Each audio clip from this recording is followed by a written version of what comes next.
환율 1470원, 8년 외환위기 이후 27년 만에 가장 높습니다. 근데 더 충격적인 게 있어요. 미국 검찰이 현직 연준어 의장을 소환했습니다. 금리를 둘러싼 갈등이 이제는 정치 사법 영역까지 번지고 있다는 신호예요. 통화 정책이 더 이상 경제의 문제가 아니라 힘의 문제가 되고 있다는 뜻이에요.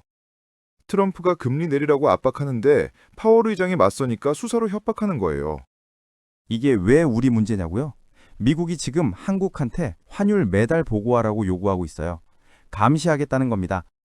비유하자는 이래요. 미국이라는 거인이 채찍을 들고 서 있는데 한국은 손발이 묶인 채로 환율이라는 폭탄 위에 앉아 있는 거예요. 지금 여러분 통장에 1억 있으면요. 작년보다 실질 가치가 1,300만 원 넘게 증발했어요. 아무것도 안 했는데요. 97년 직전에도 이런 신호들이 있었습니다. 그때 사람들이 뭐라고 했는지 아세요? 설마 한국이 망하겠어? 그런데 정말 폭망했어요. 오늘 이 위기의 실체가 뭔지, 당신 돈을 어떻게 지켜야 하는지 전부 알려드립니다.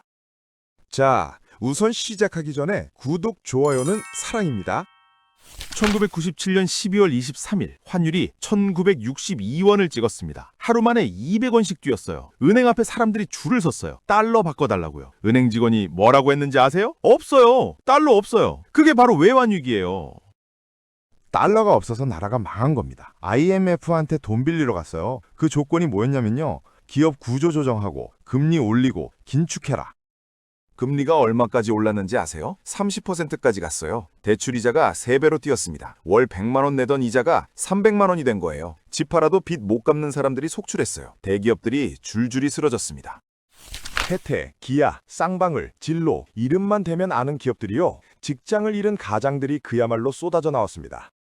자, 근데 여기서 중요한 게 있어요. 그때 위기가 터지기 전에 신호가 있었습니다. 그 신호를 조금만 일찍 알아차렸다면 준비할 시간은 분명히 있었습니다. 환율이 조금씩 오르고 있었어요. 800원대에서 900원대로, 900원대에서 1000원대로 외국인 자금이 슬금슬금 빠져나가고 있었어요. 근데 정부가 뭐라고 했냐면요. 펀더멘털 튼튼합니다. 일시적 현상입니다. 걱정하지 마세요. 사람들이 믿었어요. 바로 석 달 뒤에 IMF 터졌습니다. 지금 환율이 얼마예요? 1,470원이에요. 정부가 뭐라고 하고 있는지 아세요? 일시적 현상입니다. 펀더멘탈 튼튼합니다. 똑같은 말을 하고 있어요. 이번에도 가만히 당하고만 있으실 건가요?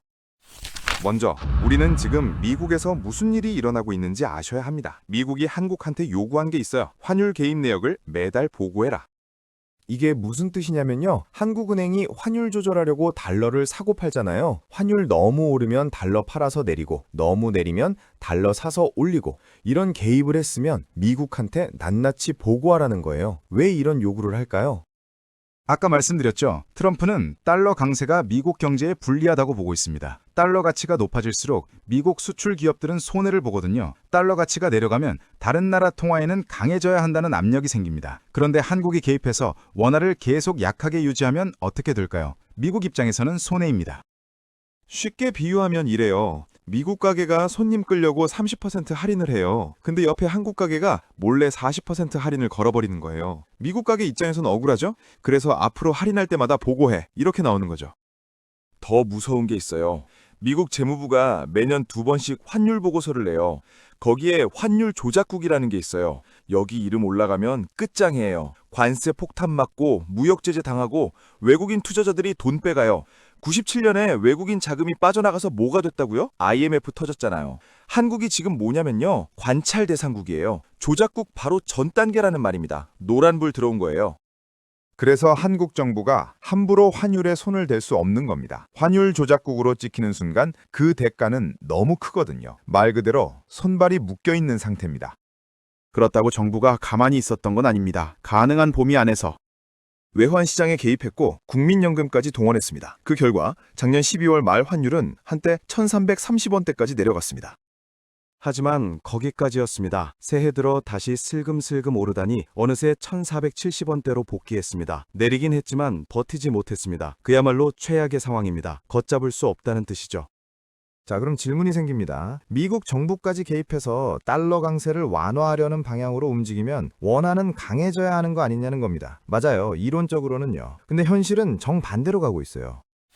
원화만 혼자 추락하는 이유 바로 알려드릴게요. 3가지예요.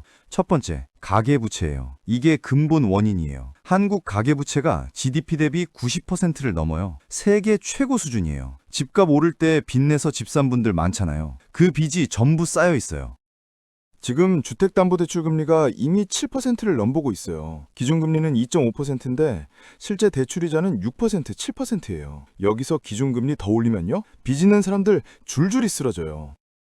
정치인들이 이걸 못 건드려요. 왜요? 표가 떨어지거든요. 그래서 한국은행이 금리를 못 올리는 거예요. 두 번째, 금리 차예요. 한국이 금리를 못 올리니까 미국이랑 차이가 벌어져요. 지금 미국 금리가 4%고 한국은 2.5%예요. 미국은 물가를 잡기 위해 전략적으로 고금리를 유지하고 있죠. 같은 돈을 넣어도 미국에서 이자를 더 많이 줘요. 그럼 돈이 어디로 가겠어요? 당연히 미국이죠. 외국인 투자자들이 한국에서 돈 빼서 미국으로 가져가요. 세 번째, 이게 제일 무서운 건데요. 자금 유출이에요. 외국인만 빠지는 게 아니에요. 우리나라 국민들도 돈을 밖으로 빼고 있어요. 미국 주식 투자 많이들 하시잖아요. 왜 그럴까요? 단순히 수익률 때문만이 아니에요. 국내 경제가 불안하니까요. 원화 들고 있으면 불안한 거예요. 그래서 달러로 도망가는 거예요. 환율 오르면 더 불안해지고, 더 불안하니까 더 빠져나가고, 악순환이에요. 비유하자면 이래요.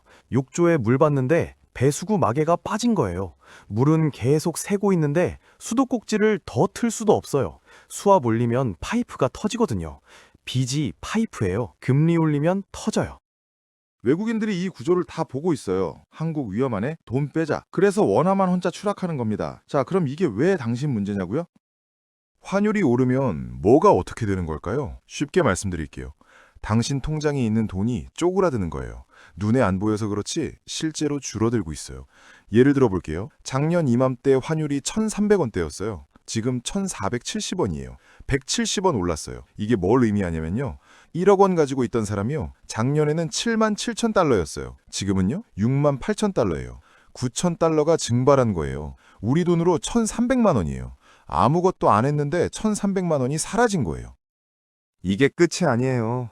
환율이 오르면 수입 물가가 올라요. 우리나라가 수입하는 게 뭐가 있어요? 석유, 가스, 밀, 옥수수, 고기 전부 달러로 사와요. 환율 오르면 기름값 올라요. 가스비 올라요. 밀가루 올라요. 빵값 올라요. 라면값 올라요. 고기값 올라요. 결국 물가가 다 오르는 거예요. 월급은 그대로인데 살림살이는 더 팍팍해지는 거죠. 97년에 뭐가 벌어졌는지 아세요? 환율이 2배로 뛰니까 물가가 폭등했어요. 서민들이 제일 먼저 죽었어요. 지금 환율이 1,470원이에요. 1,500원 넘어가면요? 1,600원 가면요? 가만히 있으면 당하는 거예요. 그럼 우리는 어떻게 준비해야 할까요? 준비하려면 기준이 있어야 해요. 아무 때나 움직이면 안 돼요. 숫자를 봐야 합니다. 3가지 숫자를 알려드릴게요. 첫 번째, 환율이에요. 지금 1,470원이에요. 1,500원 넘어가면 1차 경고예요. 심리적 저항선이 뚫리는 거거든요. 1,550원 넘어가면 2차 경고예요. 1,600원 넘어가면 위험 구간이에요. 외환위기 당시에도 비슷했어요. 환율이 1,500원을 넘긴 뒤 불과 한 달 만에 1,900원까지 치솟았습니다. 한번 뚫리면 걷잡을 수 없이 올라가요. 그때 가서 달러 사려고 하면 늦어요. 은행에 달러가 없거든요. 두 번째, 외환 보유고입니다. 한국은행이 달러를 얼마나 들고 있느냐는 뜻이죠. 지금은 약 4천억 달러 수준입니다. 숫자만 보면 많아 보입니다. 하지만 진짜 중요한 건 총액이 아니라 변화 속도입니다. 이 금액이 한두 달 사이에 수십억 달러 단위로 줄어들기 시작하면 그건 한국은행이 환율을 막기 위해 달러를 쓰고 있다는 신호입니다. 쉽게 말해 총알을 꺼내 쓰고 있는 상황이죠.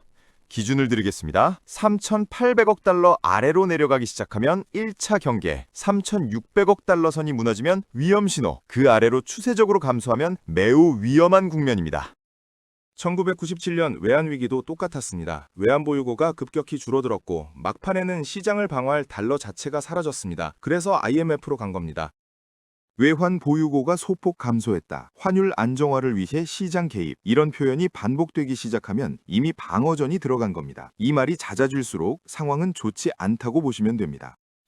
세 번째, 외국인 자금 흐름이에요. 외국인들이 한국 주식, 채권을 사고 있는지 팔고 있는지 봐야 해요. 지금 팔고 있어요. 매도가 계속되면 위험해요. 돈이 빠져나가고 있다는 거니까요. 이 3가지 숫자가 동시에 나빠지면요. 그때는 97년이 반복되는 거예요.